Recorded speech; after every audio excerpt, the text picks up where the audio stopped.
I'm not hearing you, John.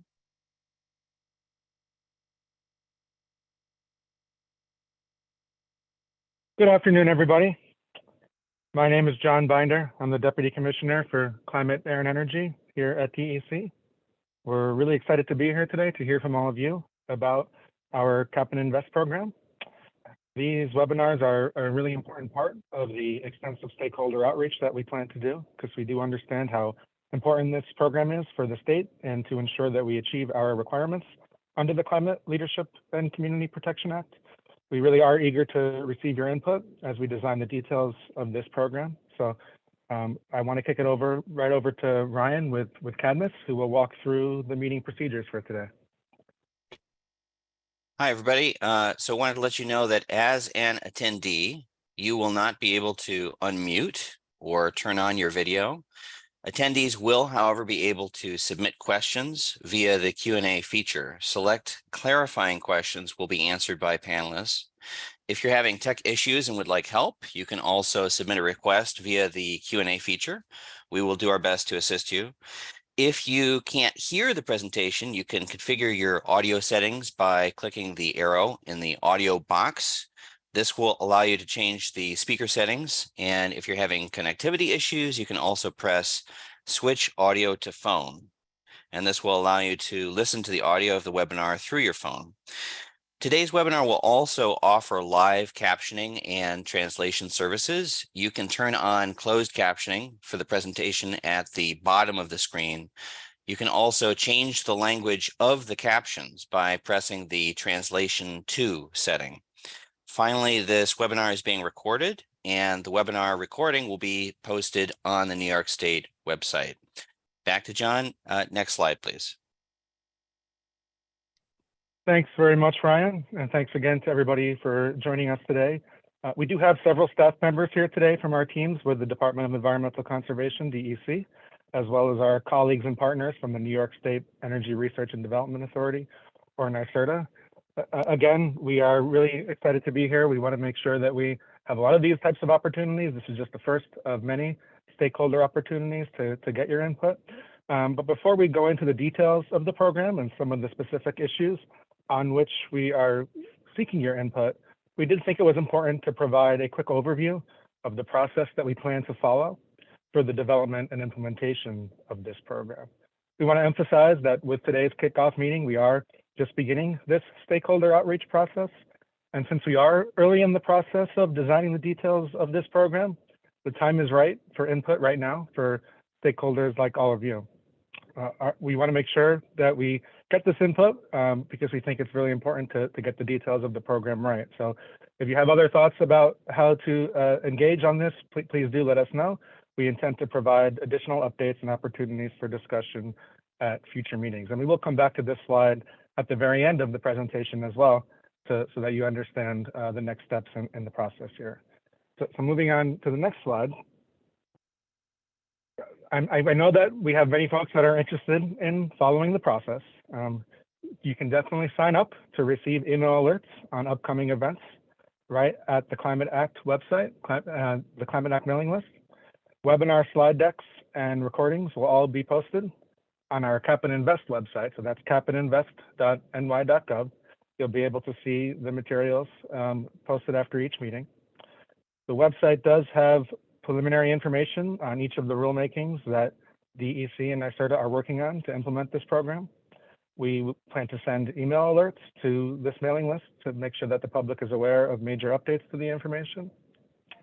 You can submit comments directly at that website. There's an opportunity to provide feedback directly into a comment intake platform, or you can upload your feedback as an attachment.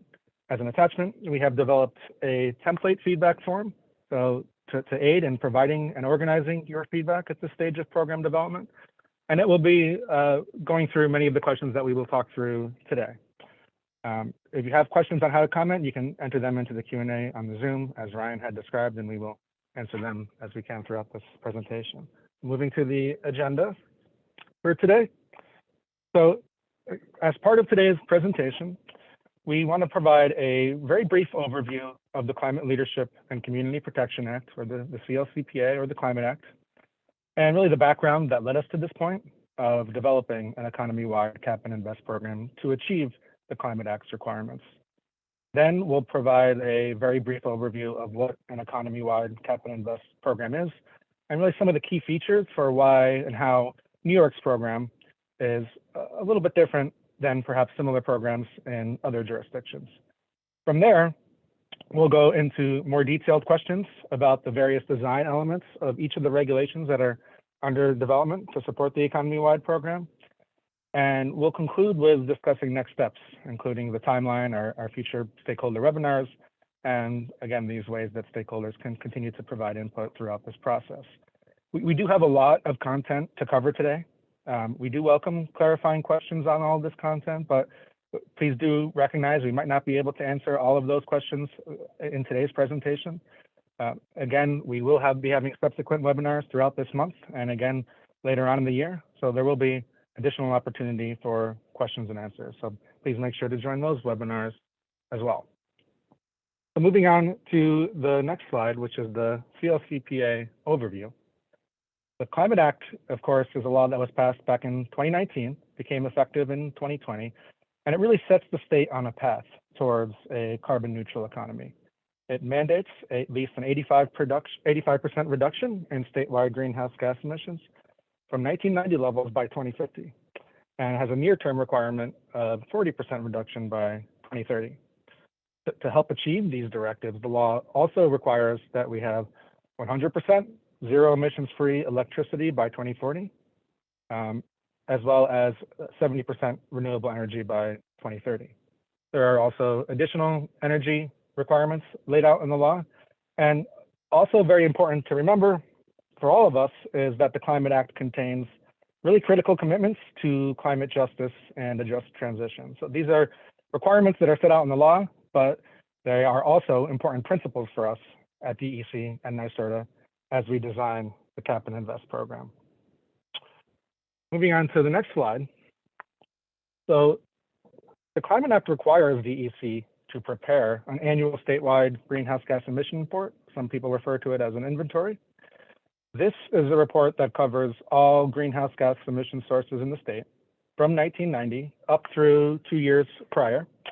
And it includes emissions from sources within the state, as well as those that are emissions that are associated with imported electricity and fossil fuels. So DEC issued our most recent annual report back at the end of last year, December 2022. That included emissions data up through 2020.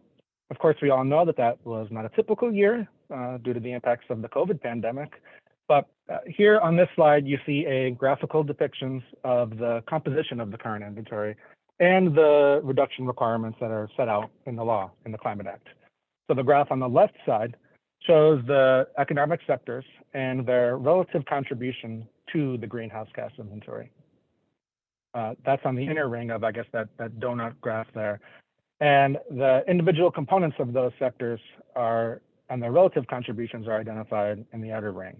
The graph on the right-hand side of the screen is where we are highlighting where we were in 1990 statewide in terms of greenhouse gas emissions, where we were in 2019, and where we need to go based on the emission limits that are set forth in the law. So I mentioned that the Climate Act has the 85% by 2050 and 40% by 2030 emission reduction requirements that are set forth in the law. The DEC was then charged with adopting a regulation that translated those percentage emission reduction requirements into mass-based limits in tons of greenhouse gas emissions.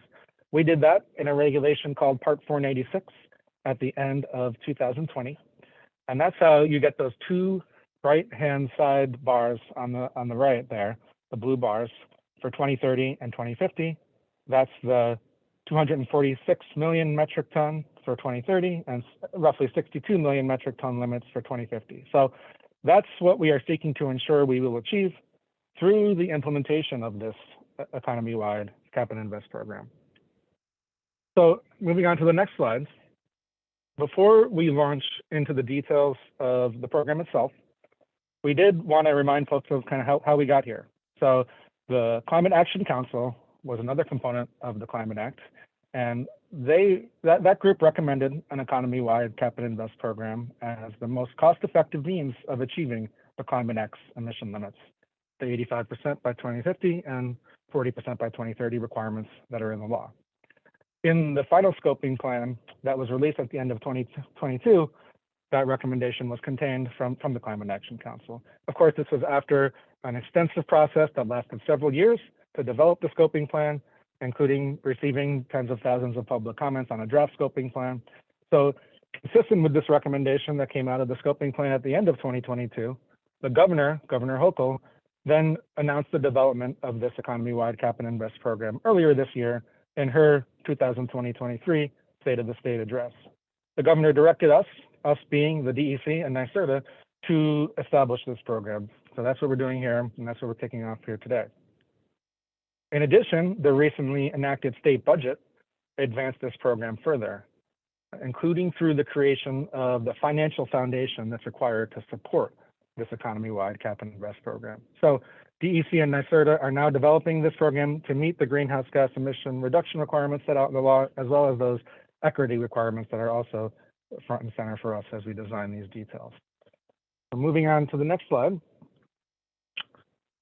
Again, going back to that State of the State from January, the Governor laid out for us several key principles as we, the DEC and NYSERDA, designed the mechanics and developed the details of this program. So first among these principles is affordability.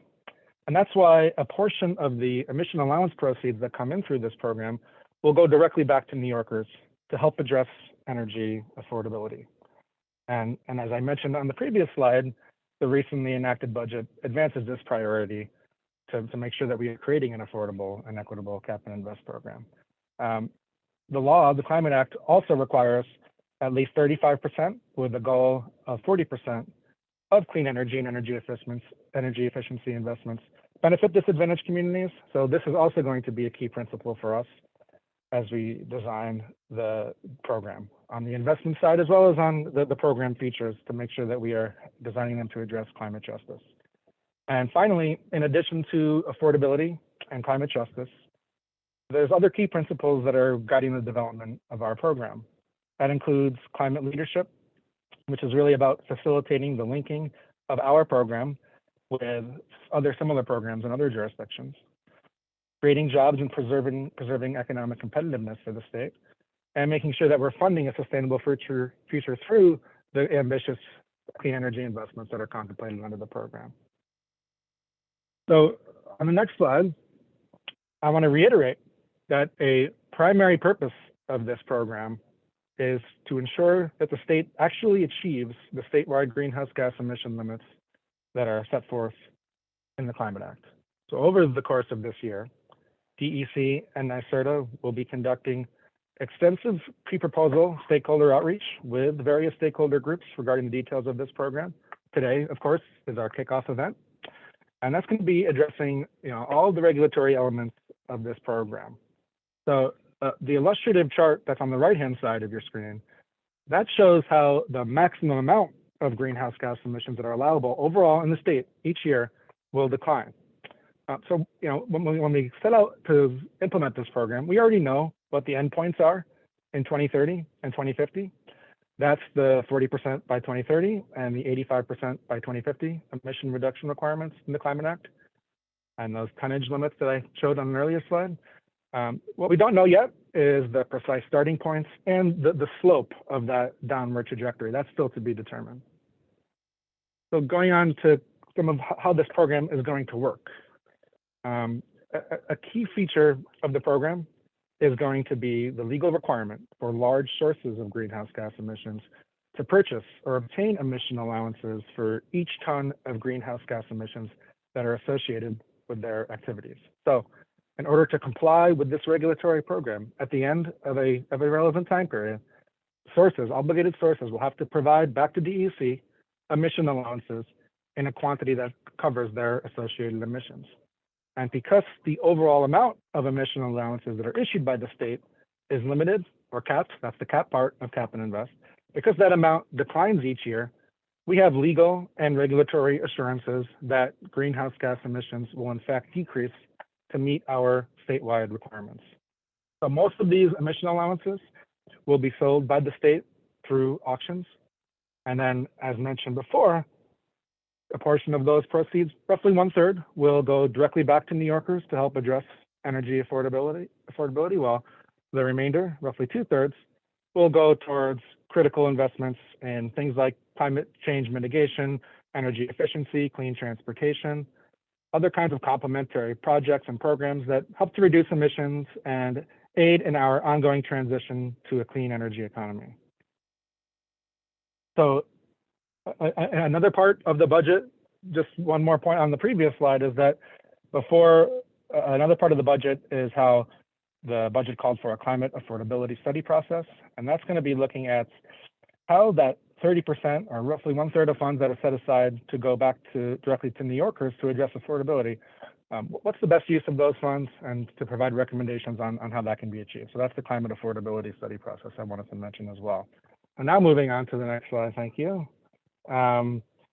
This slide provides another depiction of really how the program is going to work, and hopefully it'll help to summarize what I just described.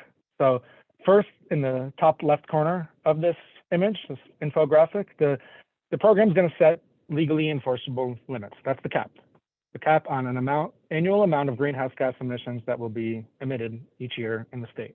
That's going to go down each year to decline and to reduce greenhouse gas emissions overall.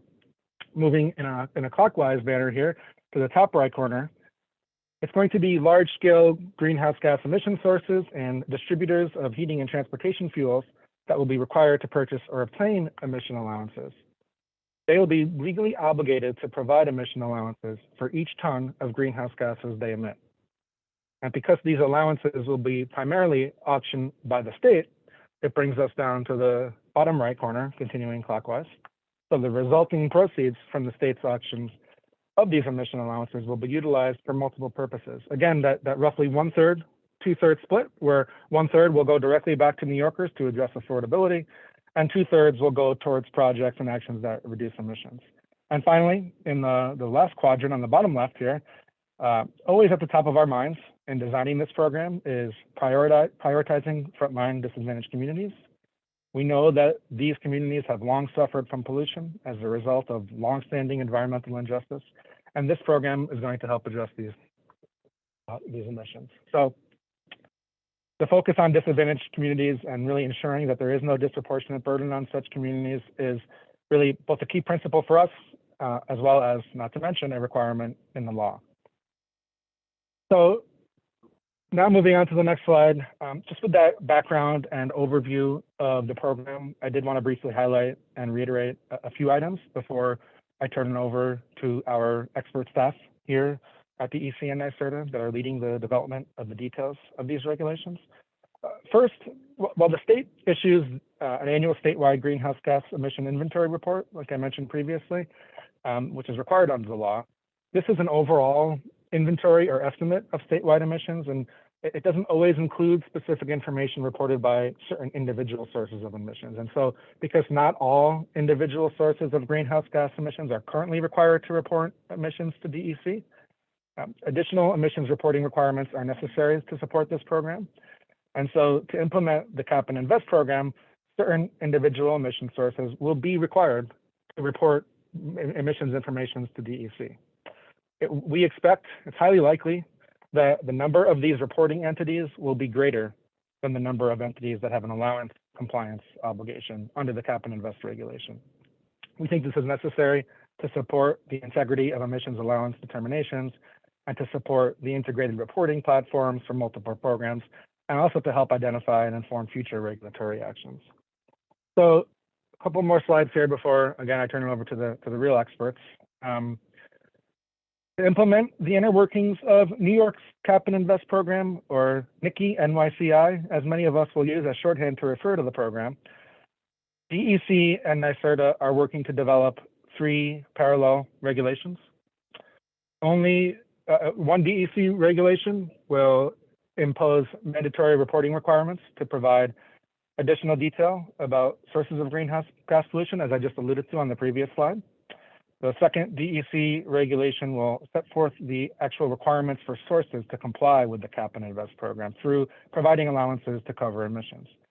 And the last, but not the least, will be NYSERDA's regulation that sets forth the details regarding allowance auctions and market participations. So together, these three regulations will serve to ensure that the state meets the statewide greenhouse gas emission limits established in the law, and will do it in a manner that's consistent with the Climate Act's recommendations and with the principles that were outlined for us by Governor Hochul.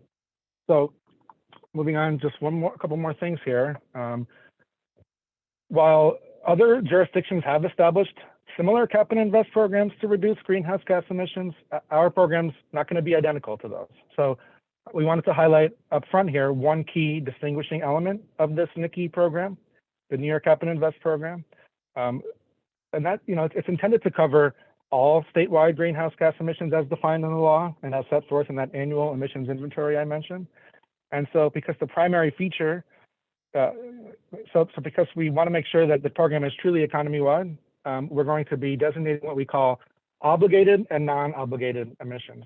So both types of emissions will be covered by this program because all emissions must be accounted for under this program. And with the NICI emissions cap, this is going to help to ensure that we meet the statewide emission reduction requirements. So obligated sources, obligated emissions will have to surrender allowances to cover their emissions, similar to requirements in other emissions trading programs. But because not every single ton of emissions and every single individual source of emissions could really possibly have this type of compliance obligation and be considered an obligated source in this manner, we also need a mechanism for addressing those non-obligated emissions. So non-obligated emission sources or sectors would have their emissions calculated and allowances retired on their behalf by the state. And those emissions will be retired from the overall emissions cap. And we'll go into more detail about this later. But in this manner, this key distinguishing feature of the program, we will be able to ensure that we are meeting the statewide emission limits. Moving on to my final slide before turning it over to others. We wanted to highlight and reemphasize another key principle of this program. That's benefiting disadvantaged communities.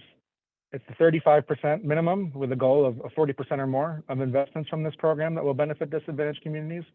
We are certainly expecting this to equate to significant and much needed financial resources for these communities, including for pollution reduction strategies that might be born out of our ongoing and parallel statewide community air monitoring initiative, which is another important initiative under the Climate Act. But in addition to this investment side of the program, we are also seeking feedback from all of you about any additional regulatory mechanisms that we should consider on the CAP side of the program to help ensure that emission reductions occur in disadvantaged communities.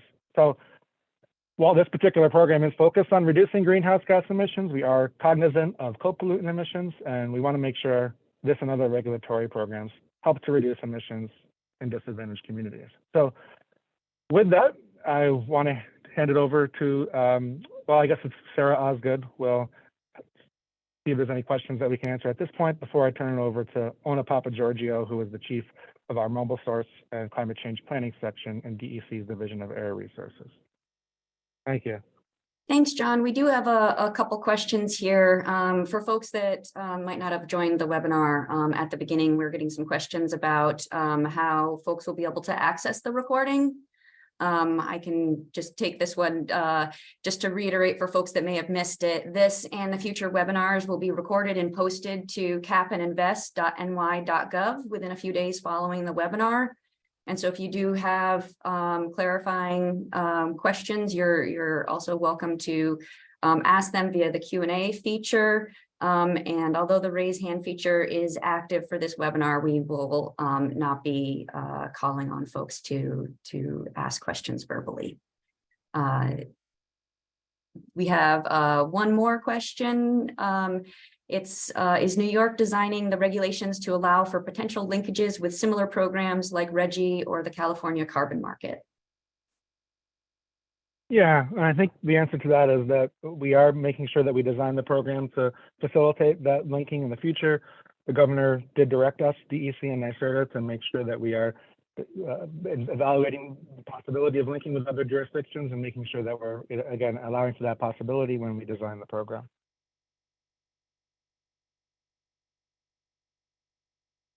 And then I think we've got just one more clarifying question. Will there be an offsetting component?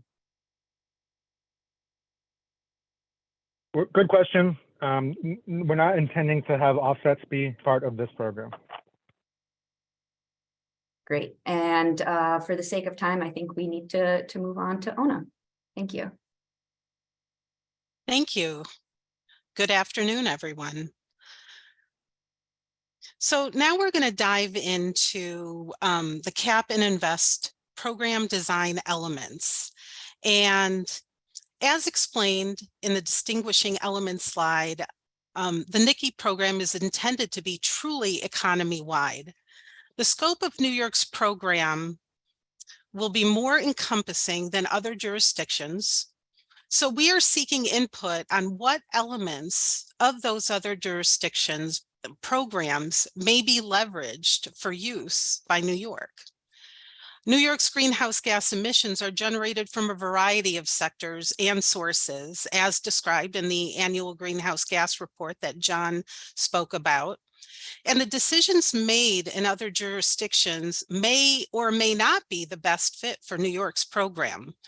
There also may be program design elements in each of these other programs that are universally best practice and that will work equally well in New York. So we're looking for feedback on that if you happen to have any. So as I go on to the next slide, I'm going to touch on some design decisions that we need to make. And here on this slide, I'll touch on each briefly and then dive in a little bit more on the following slides. And what that means is I'm going to be peppering all of you with questions. And we hope that if you have suggestions or feedback, you'll get back to us. A number of program design decisions are under development, listed here. And pardon me, applicability and threshold will define who and under what emissions or operational circumstances the regulations apply. As noted earlier, this may be different for CAP and Invest than for mandatory reporting. Allowance allocation provisions will identify how allowances are created and assigned to accounts, whereas the auction provisions will establish the mechanism for how allowances are anticipated to be made available to compliance entities. CAP and allowance budget provisions will establish the cap or number of allowances to cover annual emissions under the program, while the budget will set the number of allowances available for compliance entities. Remember, the cap or the full annual emissions will need to decrease to meet the 2030 and 2050 limits defined in the Climate Act and Part 496. Program stability provisions and mechanisms in which the availability of allowances could change. Program stability and provisions are mechanisms in which the availability of allowances could change in response to unanticipated events. Compliance and enforcement provisions will describe how and when obligated entities will surrender allowances for their emissions and what happens when they don't comply. Lastly, reporting and verification provisions will establish the emission reporting and verification requirements of the program. So as I dive a little deeper into each of these topics, starting on the next slide, applicability will explain which sources may or may not have to obtain and surrender allowances under the CAP and Invest program. Thresholds establish when the program applies, and this may be determined by emissions level or operational criteria. Different applicability and thresholds may apply to different source sectors. Throughout the rest of this presentation, certain emission sectors are being highlighted for consideration. Additional considerations about emissions not specifically identified here are also welcome, so please keep that in mind. In addition to the general definitions provided here, the state would like feedback on which level to set the applicability of multiple sources. Should it be at the facility level or at every emission point? Facility level could mean an entire building or plant under contiguous common ownership. Thresholds calculated from combustion would include upstream out of state, process, vented, and fugitive emissions. We're looking for comment on how best to establish thresholds for each sector. Now I'll dive a little bit into the subsectors, as I mentioned before, on the next slide. What considerations should be evaluated for the electricity sector? The existing Regional Greenhouse Gas Initiative, or RGGI program, is a multi-state cap and invest program for the electric power sector. RGGI covers CO2 emissions from fossil fuel-fired power units that are 15 megawatts or larger. Should RGGI serve as the compliance mechanism under the CLCPA? Should electricity be covered under NYSERDA, the New York Cap and Invest program?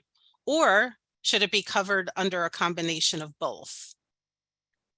Additionally, we are asking what should be considered when evaluating how to address non-CO2 emissions and upstream out-of-state emissions due to fuel utilization at the electricity generating facilities. Emissions from imported electricity are also an important part of the greenhouse gas inventory. What should we consider when addressing these emissions? Are there specific considerations for emissions from RGGI sources outside of New York? What consideration should be given to non-RGGI electricity generating sources? Should non-RGGI electricity generators be considered separately from stationary combustion sources? That's a lot to consider. So we appreciate you taking the time to consider and let us know if you have thoughts on that. Moving on to the next slide. Energy intensive and trade exposed, or EITE, may be used to define a facility or facilities in New York that use large amounts of energy or fuels and are more exposed to cost competition outside of the state than other sources. Some examples may include cement, steel, and paper manufacturers. What should the state consider when establishing regulatory definitions for EITE facilities? What should be considered when establishing thresholds for potential EITE facilities? Which emissions should be compared to this threshold? Combustion emissions are the result of burning fuels. Upstream out-of-state emissions are the emissions associated with the production and transportation of fossil fuels used in New York. Process emissions are created from non-fuel combustion operations at a facility. Examples may include carbon dioxide emissions from cement or secondary lead smelting, or emissions from fluorinated gases during the production of electronics.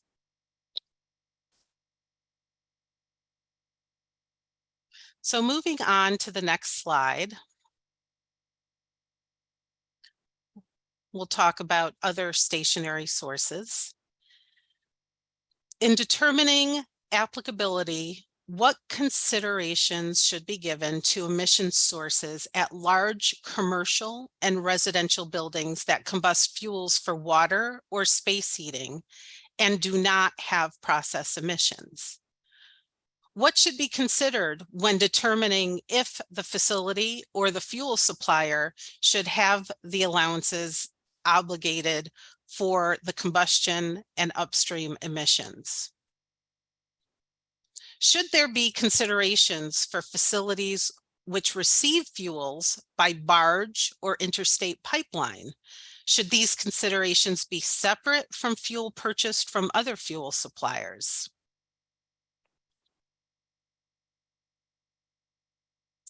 Moving on to the next slide.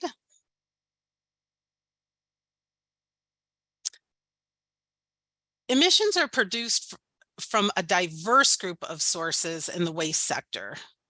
These may include, but are certainly not limited to, landfills, exported waste, waste combustion, and wastewater treatment.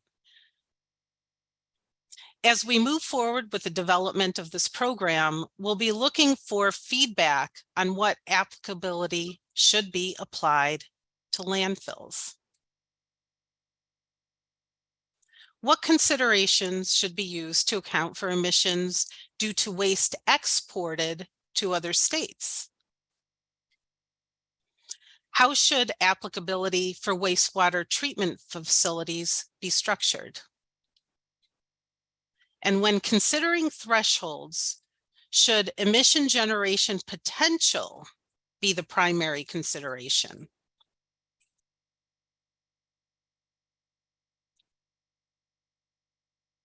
As we move on to the next slide, we'll talk about HFCs. Emissions of high global warming potential gases, which are typically HFCs, used in refrigeration processes at supermarkets, refrigeration warehouses, and data centers, are a substantial part of the greenhouse gas inventory. What should be considered when establishing requirements for these emission sources? Could the number of supermarkets operated by the same owner within the state, or the amount of refrigerant in a cooling system, or system design specifications be used to inform the applicability? Are there specific refrigeration systems and refrigerants which should have no allowance requirement? How should thresholds for this emission sector be established? I told you I was going to pepper you with questions. So on to the next slide, and we'll begin discussion on fuel suppliers. Fuels being considered for cap and invest may include gasoline, diesel, heating oil, propane, and natural gas used for heating and vehicles. Fuel suppliers are anticipated to have allowance obligations for all non-aviation fuel delivered to end users in the state, and it is anticipated that they will have allowance obligations for both emissions from combustion of that fuel and for the upstream out-of-state emissions from the production and delivery of that fuel. The compliance obligation associated with fuel consumption at EITE, other industrial or power generation facilities, may be covered by those facilities rather than by the fuel suppliers. This may be due to the facility being the first owner of the fuel within the state, or considerations about how the cap and invest program interacts with the RGGI program. Next slide, please. Continuing with fuel suppliers. What should be considered when establishing thresholds for fuel suppliers? New York has very complex fuel distribution systems, and there is a diverse set of suppliers delivering fuel within the state. What considerations should be given establishing thresholds for transportation and heating fuels. Thresholds for natural gas suppliers and liquid fuel suppliers may be different from each other and different from the source types. As background, programs in other jurisdictions have a variety of thresholds. Linked programs, such as the California and Quebec programs, have different thresholds for the same sector. At that, I'll take a pause and see if there were any questions. Hi, Ona. Yes, we do have several questions. The first was related to the difference between obligated and non-obligated entities. Are you able to just describe a little bit more about the differences there? Sure. And I appreciate the question because I think this is something that people are, this is new to folks. Obligated entities, I'm sorry, one moment. Obligated entities would be required to purchase or obtain allowances for their emissions, whereas the state will retire allowances for non-obligated sources. Thank you. The next one was, is there going to be a floor to the program where if your emissions are below the floor, you would be exempt? We're actively right now seeking feedback on thresholds for reporting and compliance. Thank you for the question. And finally, there's a question about, will the list of questions, as you said, you were peppering folks with questions. Is this going to be made available to respondents in aggregate? These questions are available on capandinvest.ny.gov, and this presentation will be posted to capandinvest.ny.gov.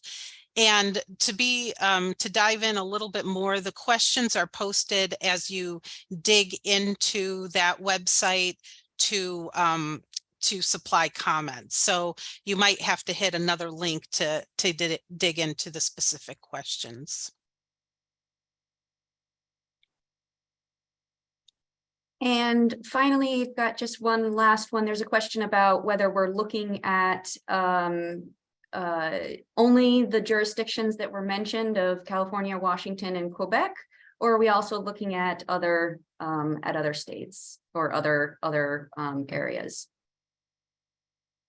We are considering everything that's on the table. So if folks have all existing cap and invest programs will be analyzed.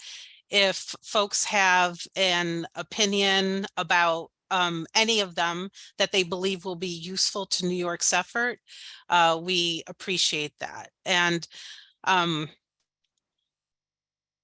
thank you. And that is it for clarifying questions. I think it's best to move on to the next slide then. Thanks, Sarah. My name is Mike Sheehan. I am the Director of the Bureau of Air Quality Planning and DEC's Division of Air Resources. And I'm going to continue along Ona's thread and dive into different various aspects of the program, starting with the allocation of allowances. Once we've established the compliance obligations, we will need to determine how to allocate allowances under the program. Before an allowance can be turned into a compliance, the allowances must be generated by the state and distributed to the market. We anticipate the primary mechanism for allowance distribution under NYSERDA will be through auction. In addition, set-asides may be established for the distribution of allowances to EITE sources and separate set-asides established to support allowance retirement by the state for non-obligated sources. The total allowances generated by the state in a year is anticipated to equal the cap. We're looking for feedback on if other methods of allowance distribution should be considered. Next slide, we'll discuss the allowance cap. The allowance cap establishes the overall emissions limitations of the program and will be designed to align with the climate action emission limits in 2030 and 2050, as discussed earlier in the presentation. In setting these limitations, we will need to determine the starting year and starting cap level of the program. Current greenhouse gas inventory is generally published 2 years after the end of the inventory year. As mentioned earlier, the 2020 inventory emissions were published in 2022. Should this information be used to set the starting cap at the most recent inventory emissions and average emissions over multiple years, or should the cap be informed by available data trends or analysis? In determining the cap decline from the starting point to the Climate Act emissions limits, should we consider a linear trajectory as shown in the earlier slide, or should reductions be aligned with a step down period that might reflect the timing of other emission reduction strategies?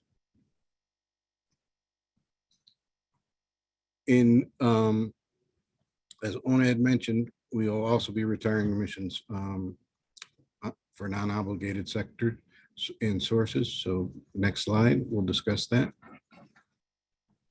As mentioned earlier, to ensure this program is truly economy-wide and to ensure achievement of the Climate Act statewide emission limits, in addition to obligated sectors and the associated requirements mentioned above, the state will need to retire allowances for all non-obligated emission sources and sectors.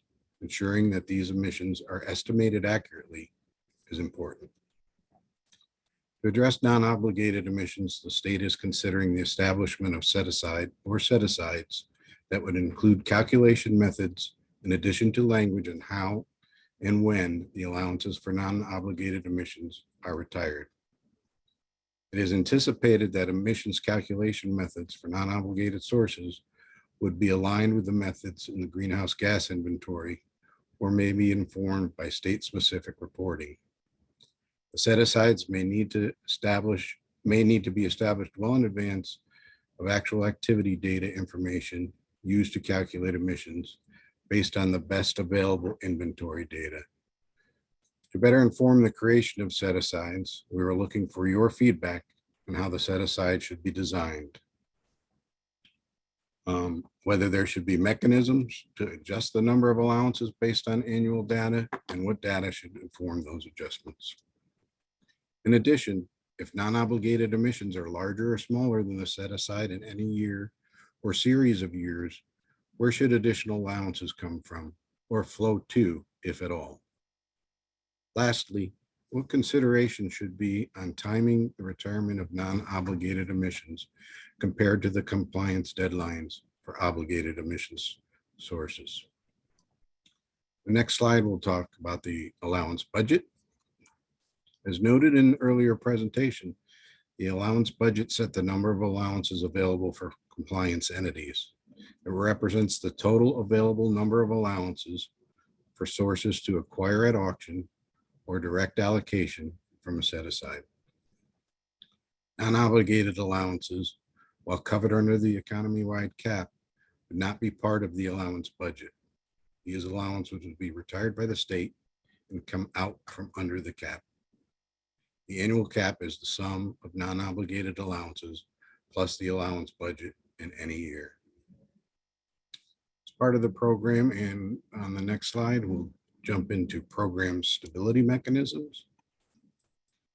These mechanisms could be incorporated into the program to add or remove allowances under certain market conditions and used to establish criteria for the holding of those allowances.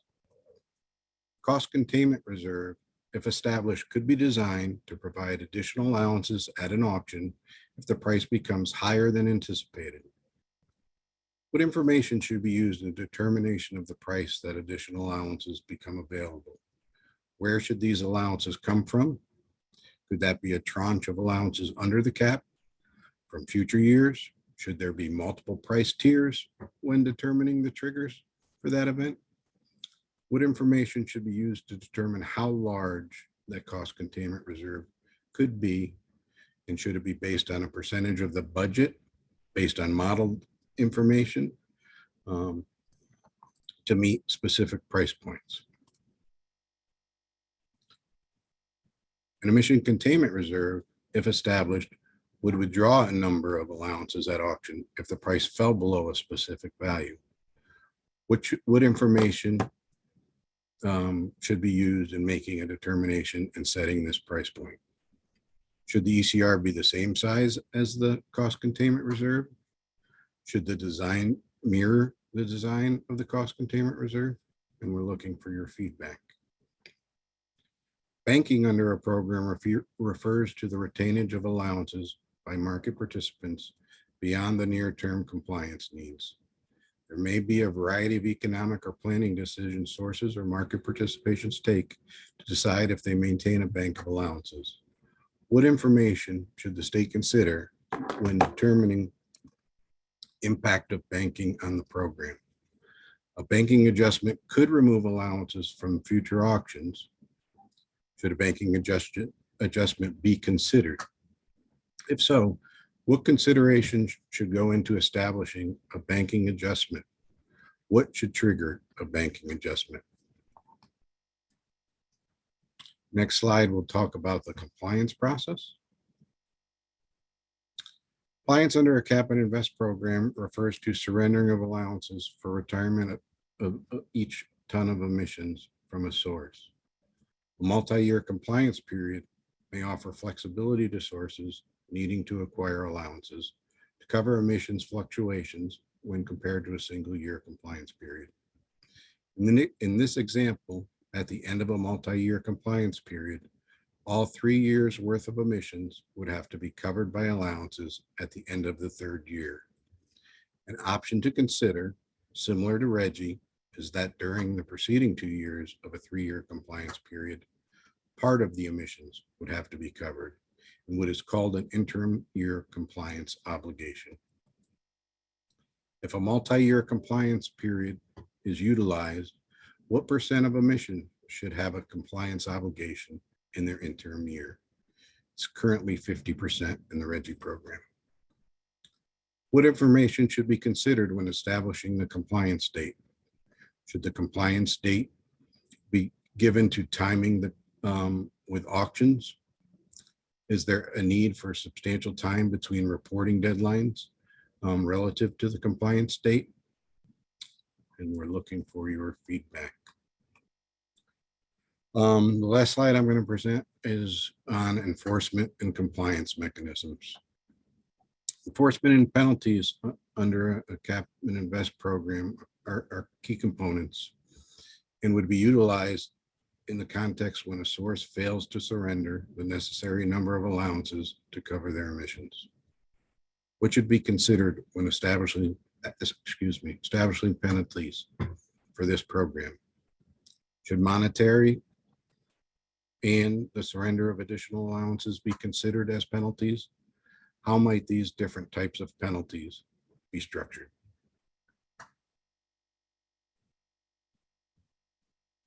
That completes my presentation. Is there time for questions, clarifying questions? Yes, we've got several questions, Mike. The first is there's some confusion around retiring allowances and what that means, whether it's permanent or not, or if we're holding them in reserve. Can you explain a little bit more about what retiring means? Yeah, thanks, Sarah. It is actually in this construct is a permanent action taken by the state to retire those allowances and ensure that the cap in the program is maintained. Thanks. The next one is, can you be a little bit more specific about the difference between thresholds that obligate entities to purchase or obtain, be more specific about the difference between the thresholds, because the figures are a little bit different?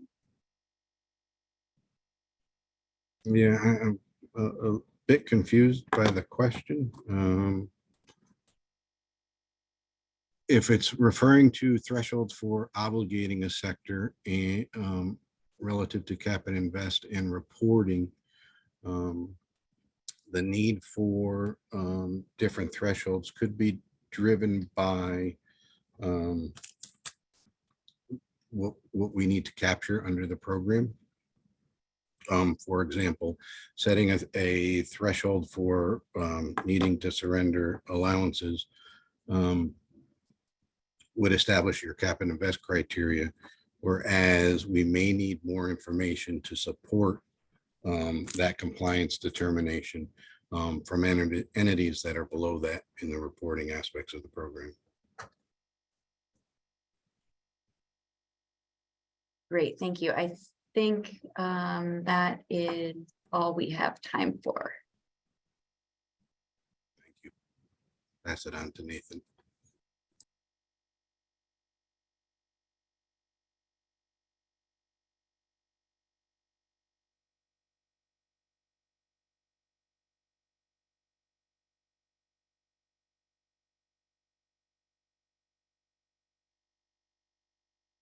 Hi, everybody. On the next slide, I should say, I apologize. My name is Vlad Gutman-Britton. I'm an assistant director for policy and markets at NYSERDA, and happy to be with you all today discussing this program. Over the next couple of slides, I'm going to inquire about a few topics around auction rules and market rules that we are eager to receive feedback from you all on. So to start, we'll focus on auction rules. It is anticipated that the majority of allowances, as Mike previously described, will be made available for purchase by the state at regular auctions, that the structure of which will be defined and specified in rules. One key topic is auction format, and we're seeking input on what format should be employed. Many jurisdictions, including those that are participating in the current RGGI program, for example, use a single round sealed bid uniform price auction. We'd like to hear if that is a format we should continue using for NICI as well, or if another format would have other advantages. We'd like to hear as well about which type of entities will be eligible to participate in both the allowance auction and in the secondary market. In particular, should participation be limited to obligated entities or be open to market participants without program obligations? And in what ways should different types of participants be subject to different requirements? We're seeking input on what requirements entities should fulfill to be able to register for participation in an auction. This may include corporate information, contact information for key staff designees, attestation that participants are not engaging in prohibited activities, provision of financial security for bidding, and other potential requirements that we have identified in other jurisdictions that similarly operate programs like this. Input is sought on whether the auction mechanics should contemplate general provisions around the inclusion of allowances from linked jurisdictions. So as was described by previous speakers, the governor has identified linkage as a priority, linkability, I should say, as a priority within this mechanism. And so we're soliciting input on whether or not rules contemplated under this current proceeding should include general provisions in support of linkage. And finally, on this slide, we're interested in input on what auction measures should be considered to uphold market integrity and protect against collusion or other market manipulation. For example, establishing prohibitions against collusion, requiring disclosure of corporate associations, and retaining an independent market monitor are strategies that have been employed by other systems. On the next slide, have a handful of questions about general market rules. So rules may be put in place regarding the trading of allowances in secondary markets and the purchase and holding of allowances by market participants. We're interested in input on whether any constraints should be adopted regarding the trading of allowances and on what basis those restrictions should be employed. And finally, we're seeking input on whether any allowance purchase, holding limits, or minimum allowance holding periods should be applied, the purpose of those, and if so, should these apply only to general market participants other than obligated entities, both obligated entities and general market participants, and any kind of other distinctions along those lines that would be helpful for us to hear. These types of measures may help prevent concentration of market power among a subset of participants, so it's important for us to understand feedback on those topics. Thank you.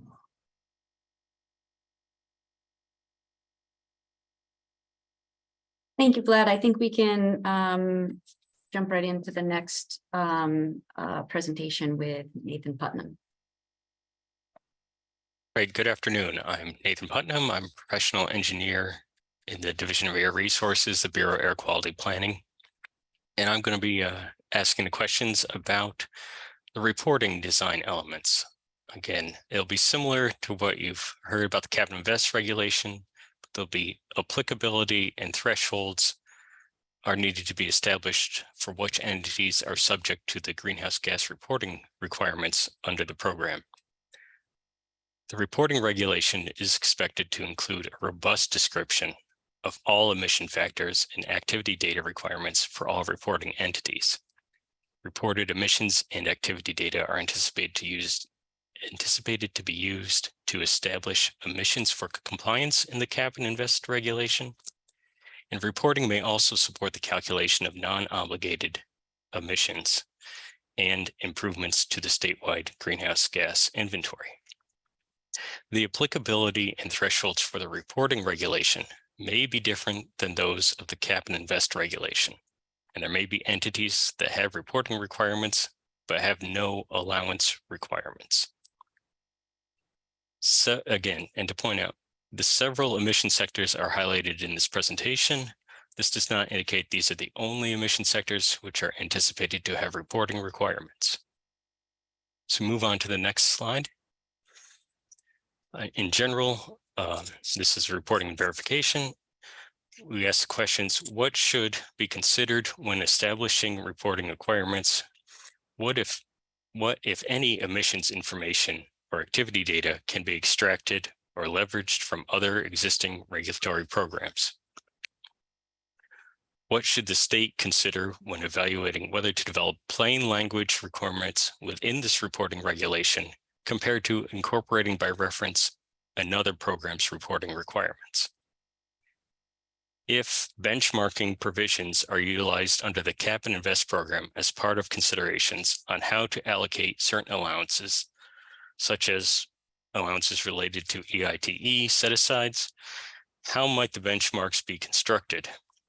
Should the benchmarks be based on international best practices or on each facility's performance? And how might past performance at a facility be used to establish emission intensity levels?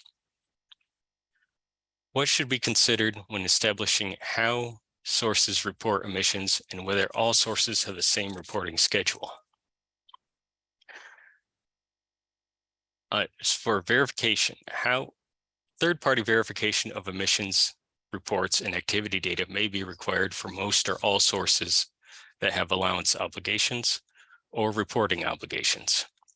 What should be considered when setting these verification requirements? How might thresholds or compliance with the Cap and Invest regulation be used to determine the verification requirements for each reporting entity? How often should emissions reports and activity data be verified? What considerations should inform the establishment of verification timing relative to other timing within the program? What steps should be taken to ensure that emissions verifiers understand the particular requirements of the NICE program and have the capacity to verify emissions? Should verification training be provided, or is an application for accreditation a sufficient mechanism to indicate verifiers understand this program's requirement? On to the next slide.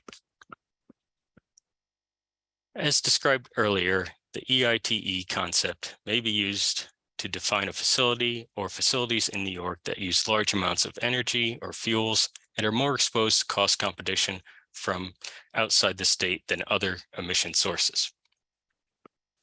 Applicability in the reporting regulation is anticipated to be similar to applicability in the Cap and Invest regulation for EITE sources. However, what should be considered when establishing emission thresholds for reporting at these types of facilities? Is there a value to identifying EITE facilities that have emissions below a Cap and Invest compliance threshold? Combustion emissions, upstream out-of-state emissions, and process emissions are anticipated to be reported by facilities. What operational or production data should be reported and utilized to support allocation of EITE allowances and compliance with the Cap and Invest program? How should fuel suppliers identify emissions associated with EITE facilities, and what considerations should be given to having both the EITE facility and the fuel supplier report emissions and activity data related to fuel utilization and supply? On to the next slide. Under existing Cap and Invest programs, electricity generators typically report certain data aligned with EPA requirements under Part 75 and Part 98 of the Clean Air Act. To align with other requirements of the NICE program, how should electric generating facilities with RGGI source units report their emissions and fuel utilization? What consideration should be given to utilizing data from one or more of the existing reporting programs to support the New York greenhouse gas reporting requirements? Upstream out-of-state emissions are anticipated to be identified through fuel utilization reporting at the facility level. How should considerations of potential differences between RGGI source unit fuel utilization and facility fuel utilization be incorporated into the reporting program? What considerations should be incorporated into the reporting regulation to allow fuel suppliers to identify fuel delivered to RGGI sources? And how should the reporting program incorporate fuel facility identification of its fuel supplier? What should be considered when evaluating reporting requirements for imported power? Should NERC E-tags be used to identify facility-specific information? What considerations should be used to evaluate if reporting emissions at regional emission rates is appropriate for this program? If imported power is from a region with a greenhouse gas emissions trading program, how should that power be identified, and how should the emissions be reported by the importer? Moving on. In order to properly identify emissions from landfills and exported waste, how might existing reporting, including reporting to the U.S. Greenhouse Gas Reporting Program, be leveraged to support the New York reporting program? What enhancements to these existing reporting requirements should be considered to ensure facilities are reporting the most accurate and useful information? Besides municipal solid waste landfills, what other types of landfills should be considered for reporting requirements? Should construction and demolition landfills, land clearing debris landfills, and ash landfills have reporting requirements under this program? If non-MSW landfills are covered by this regulation, what consideration should be given to establishing thresholds for these landfills, and should the thresholds be the same for all landfills? What should be considered when evaluating reporting for waste hauled to an out-of-state destination? What existing waste hauling reporting systems can be leveraged to support this greenhouse gas reporting program? Okay, moving on to wastewater. What should be considered when establishing reporting requirements for wastewater treatment facilities? How might the presence of anaerobic digesters and other treatment infrastructure inform the reporting requirements of a facility? What consideration should be given to facilities that treat only sewage rather than combined sewage and stormwater? When establishing thresholds for reporting, what considerations should be given to the population served or the design flow rate capacity of a particular wastewater treatment facility? How might provisions to track the off-site utilization of digester gas be incorporated into the treatment facility reporting? Moving on to HFCs.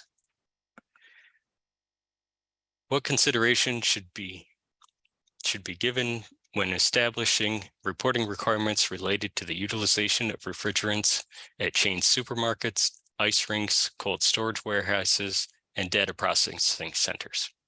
How should considerations of independently owned facilities be used to establish reporting requirements?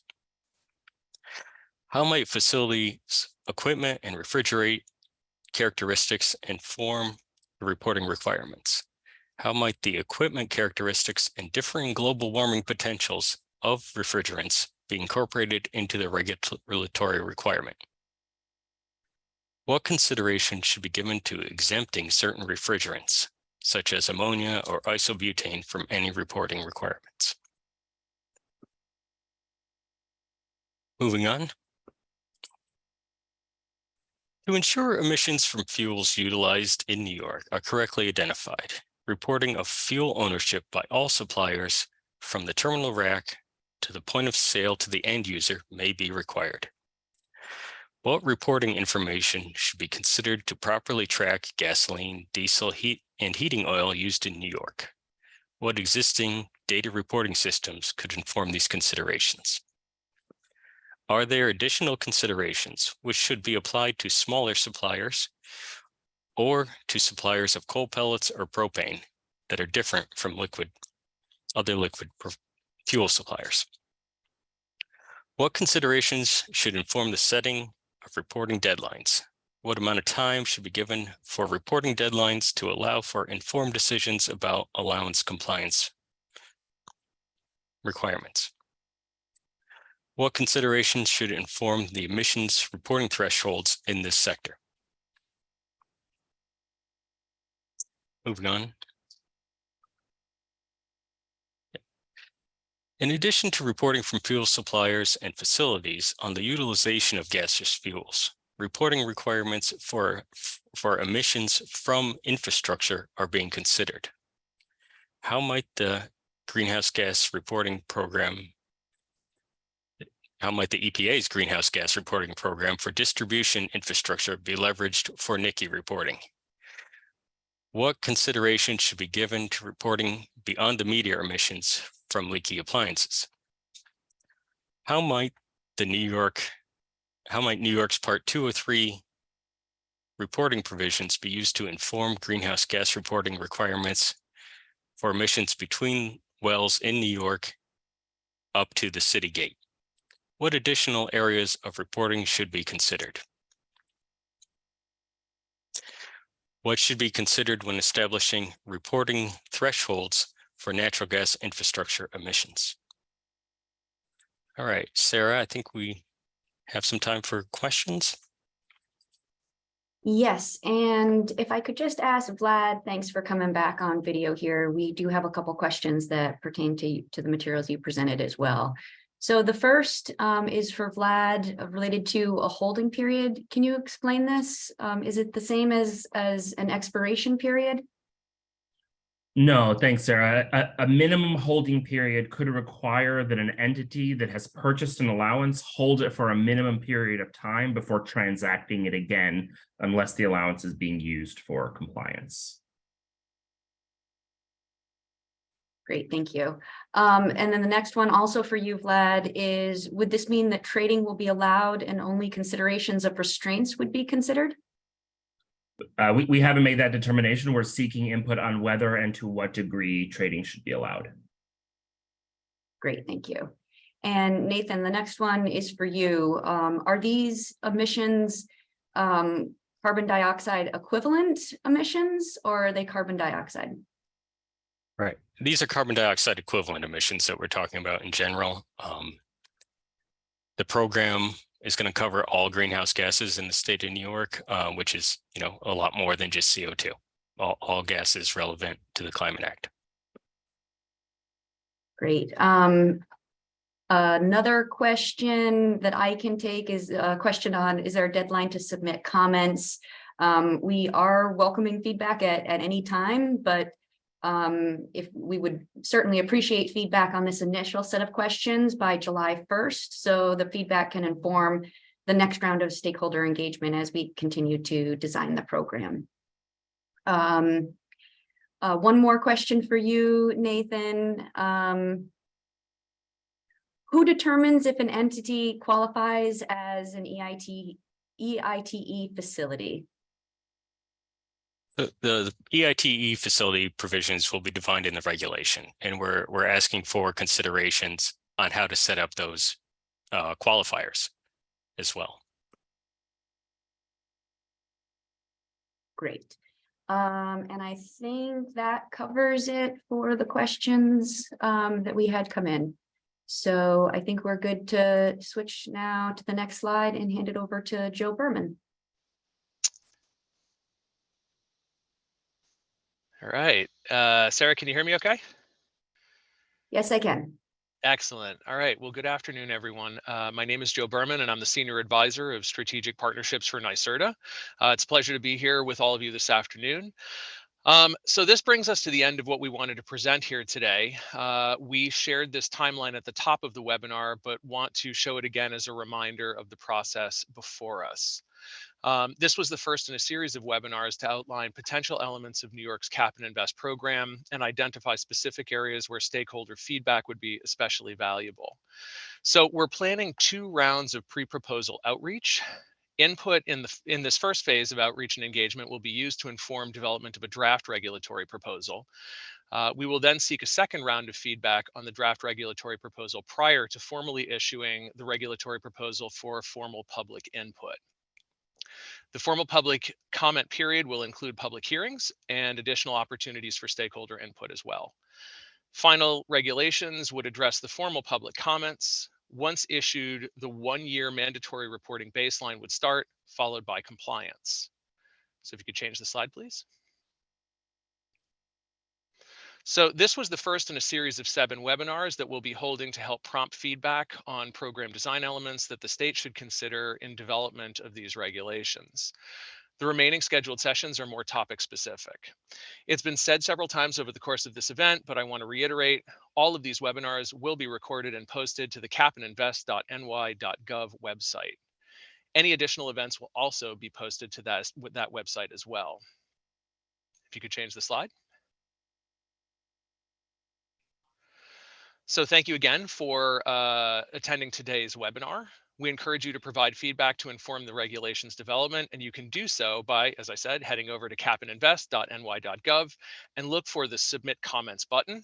We are also accepting written feedback, and you can send that to the Bureau of Air Quality Planning, New York State DEC, Division of Air Resources at 625 Broadway, Albany, New York, 12233. Slide, please. This concludes today's webinar. Thank you again for making the time to join us for this event. We greatly appreciate it.